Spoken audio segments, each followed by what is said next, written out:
بسم اللہ الرحمن الرحیم۔ اللہ تعالی ہمیشہ سے ہے اور ہمیشہ رہے گا۔ ہر چیز کو اللہ تعالی ہی نے پیدا کیا اور ایک دن اسی کے حکم سے ساری کائنات ختم ہو جائے گی۔ قرآن پاک میں اللہ تعالیٰ فرماتا ہے کہ ہر چیز ختم ہو جائے گی اور صرف آپ کے عزت و بزرگی والے رب کی ذات باقی رہے گی۔ حضرت عبادہ بن صامت رضی اللہ عنہ بیان کرتے ہیں کہ رسول اللہ صلی اللہ علیہ وسلم نے فرمایا، اس دنیا کی تمام چیزوں میں سب سے پہلے اللہ تعالیٰ نے قلم کو پیدا فرمایا اور اسے لکھنے کا حکم دیا۔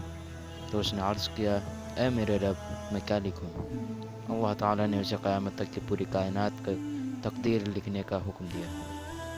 پھر اس نے اس وقت سے قیامت تک ہونے والی تمام چیزوں کو لکھ دیا۔